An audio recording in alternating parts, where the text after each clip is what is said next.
Hey guys, this is Eckhart Slaughter. Hello and welcome to another video. And today's will be very rambly because, as the title says, well, I had a baby, or rather my wife had a baby. I honestly didn't do very much work. It was all her, all credits to Kelsey. But I've been talking about my upcoming little girl on the channel for a while now. You guys knew that I was going to take a couple breaks around this time, and happy to say that on Thursday, November 5th, my daughter Imogen was born. Imogen and Kelsey are both very happy. Everything went very well. I couldn't ask for more. We were in and out of the hospital pretty quick, and we've been home for a couple of days now. So I just wanted to fill everyone in because I know I did go kind of silent for a few days, and you guys knew that I was having the baby, so I just wanted to kind of give an update of what's going on. I've had a surprising amount of people ask whether they can send money or baby gifts or whatever else, and no, you don't need to do that. We're completely fine over here. If you do want to do something, you could give a donation to maybe your local children's hospital, but we have everything we need. This is our second kid, and we were prepared for a long time now. Alternatively, if you do want to help me out, you can watch some older videos on the YouTube channel. 2 weeks without videos for a YouTuber is a lot. Which kind of brings me to the crux of this video, and this is something that I kind of mentioned earlier. For the next 2 or so weeks, maybe less, maybe more, depending on how things go, I will be pretty much offline. I won't be posting videos over here or on X2. Charlie, my co-host for X2, has gratefully taken over streaming and video duties, but don't expect to see much here. I was hoping to get videos done in advance, but I already had a 2-year-old kid, and with streaming and stuff, it just wasn't really possible. So that's where we are. I do have one rambling video ready that I'll release sometime in the next few days, but there's also a chance maybe with the Mandalorian episode 3 of season 2, I might get a chance to record something a little bit rambly like this. But what I mean by that is pure reaction or ranting video, probably with some Star Wars Squadrons gameplay for you guys to watch, but don't expect really any editing. The thumbnail will probably be shit. That's just the way it will be. Additionally, I've reached out to a few Star Wars creators, both large and small, as well as a couple of Halo YouTubers, to try to help me fill some space on the channel. We'll also hopefully introducing you guys to some new channels which I think could use some more exposure. Now, you can also expect to see videos from people you probably do know, some of the larger Star Wars channels who reached out to me, but I will be spotlighting a few newer creators that I think deserve some attention, which, to be honest, is something I've wanted to do for a while on the channel, so this presented a good opportunity. They make money off the ads from the video, they also get exposure from all of your guys' eyes and hopefully subscribers, whereas I get content to fill the kind of maw that will be the 2+ weeks on the channel where I'm not regularly uploading. To be a bit more candid and honest than I usually am, 2 weeks for me not to do work is a lot of time, especially with the knowledge that it could be quite some time before things are back to normal. Like, I don't know, honestly, when I will be able to get back to work on X2, which is my gaming channel. I love this job. It's probably one of the best things that's ever happened to me outside of my family. This job has allowed me to work from home. I've got to see my son August grow up, which is something a lot of dads aren't lucky enough to get the chance to. Now, hopefully the same thing will happen with my daughter, but the thing about YouTube is that it's very, very competitive. There's always an up-and-coming Star Wars channel or just a random, YouTuber looking to take your place. The algorithm is kind of cutthroat, and there was actually a YouTube post about this the other day, or a Creator Insider post, where it explained that the algorithm gets used to the kind of upload frequency you have, and it rewards you if you maintain that frequency. For me, I'm a daily or near daily uploader when things are normal, so I'm just a little nervous what an extended absence maybe could look like. Maybe I need to take 2 months off, or I can't really return to normal uploads for 3 months. All that to say that I appreciate the support for everyone who is here and who keeps watching, who checks out some older uploads, maybe goes subscribes to my second channel X2, which I'll link down below. But I also want to give a brief review of the Mandalorian Chapter 10, I think it's Chapter 10, Episode 2 of Season 2, because there's been a lot of discussion online, and of course spoilers for the Mandalorian if you haven't watched it to this point, and I do want to talk about that at the very end maybe. But let's dive into it, and this will be a very short impressions video compared to my normal things. One thing about becoming a new parent, especially as a dad, that they don't really tell you, is that it's a very anxious time. It's very stressful, at least for me. I'm a high anxiety person,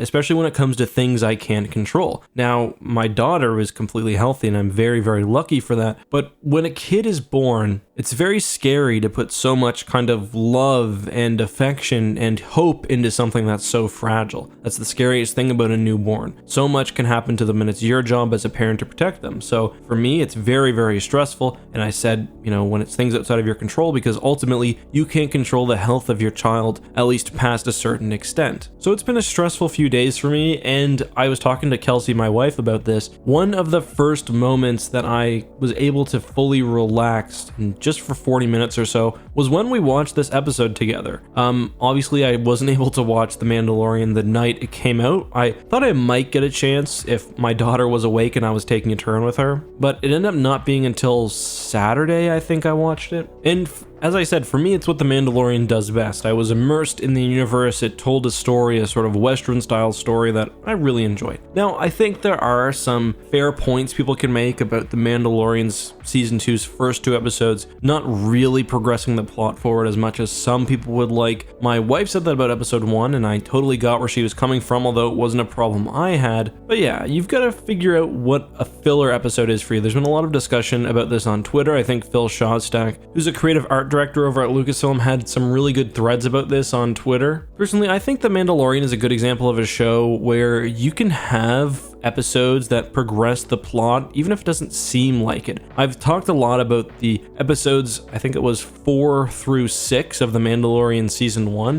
which a lot of people described as filler, but which are among my favorite, especially episode 4, where they defend the random planet. Because although you don't realize when you're watching that the plot has progressed, when you look back at those episodes, you see the introduction of important characters like Cara Dune, and I think even more importantly, we have the furthering of the connection between the Mandalorian and the child. The stakes of episodes 7 and 8 are a lot less high if the show hasn't done the legwork in making us care about the relationship between those two characters. So especially as an episodic Western, that's how I think about The Mandalorian. That being said, there are still some issues, I think legitimate issues, with episode 2 of season 2. I found entertaining. I thought the creatures were phenomenal. To see those Dagobah spiders come back, another nod to the art book that I talked about in my Crate Dragon video. But this is also just another time the Mandalorian's fought a creature. It's another time where he's sort of gotten sidetracked on his way to do something else. Again, I still really enjoyed it because I'm so into the universe and the characters, but I can see why some less hardcore fans might not be interested. I think Baby Yoda also really stole the show in this episode, which is something I saw all over Twitter. He was quite disturbing in how he ate that spawn from that frog creature. Overall though, fun, not one of the greatest episodes ever. I think one of the problems for me also was exploring ice planets, especially ice planets without civilizations, just isn't very interesting. Now, apparently this is the same planet from episode 1, so I guess there are some people living on it, but a lot of the episode was just spent in a snowy canyon. Now, Tatooine you could say is something similar, but even with episode 1, a lot of that time was spent in the town. That's where a lot of the fun Star Wars vibes come from, the seedy areas, the interesting aliens and stuff, and this episode misses out on a lot of that, which I would say is a weak point, especially where the plot didn't really make up for it otherwise. But that's just my opinion. I still enjoyed the episode. Not my top half of favorites, but also not my least favorite episode ever. That's just my opinion though, let me know what you think. The final thing I want to briefly mention in this video, which is way off topic, is on the issue of Mandalorian spoilers, and I guess spoilers generally. There were a few people, I guess, unimpressed at the fact that I uploaded a video on the Mando's armor on, I think, Tuesday or Wednesday of last week, because to be fair, that is a bit of a spoiler for what happens. I think the thumbnail was Cobb Vanth on Tatooine.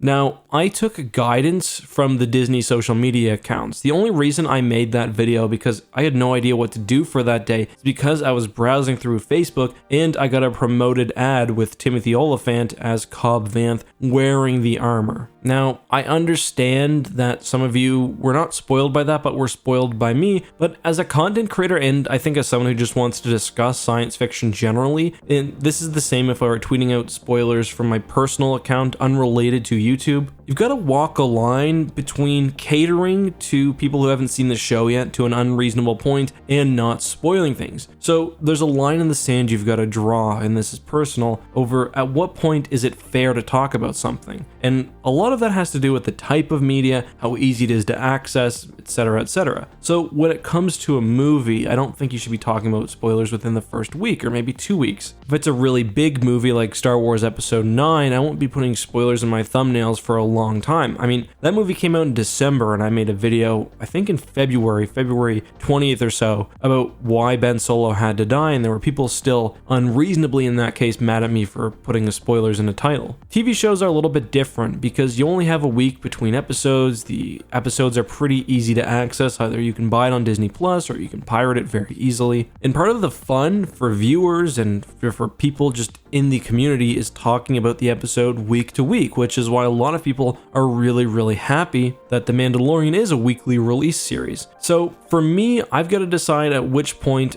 the burden switches from me to the viewer when it comes to avoiding spoilers, at which point I, in my head, no longer have a duty to help people avoid spoilers, but the duty is on them, if they haven't seen the show yet, to just stay off social media. And as an aside, this doesn't really affect how I act, but just generally, if you're trying to avoid spoilers for something Star Wars related, I don't think it's reasonable to go to YouTube if you're following a bunch of Star Wars channels, or even not, and expect not to be spoiled. Still, I saw YouTubers making videos with thumbnails the night the episode was released, with Cobb Vanth and everything. That is clearly unreasonable. I saw people tweeting about Cobb Vanth being in the episode. Again, clearly unreasonable. However, for me, when we get to the point where we are 4 full days out, because the episode released very early Friday morning, so that's Friday, Saturday, Sunday, Monday. I released the video on Tuesday, and the Disney channels are officially releasing spoilers as well. To me, the burden has shifted from me and not posting spoilers to the viewer and actively avoiding social media if they don't want to be spoiled. Now, that being said, I still feel bad if I spoil somebody, and this is a conversation that I'm willing to have with you guys. I'm willing to have and read other people's opinions, maybe when I get back from having the baby, but that's my general philosophy, which I thought I owed you guys after this week. Anyway, guys, that's all I have for today. Thank you so much for indulging me. Again, this is going to be a weird few days, few weeks, few months with my daughter here now. She's wonderful, though. It's completely worth it. She's beautiful. She's a dream child already. But yeah, things will be weird, and I appreciate your guys' patience and your ongoing love and support. Until next time, though, guys, have a good one, be safe, and may the Force be with you.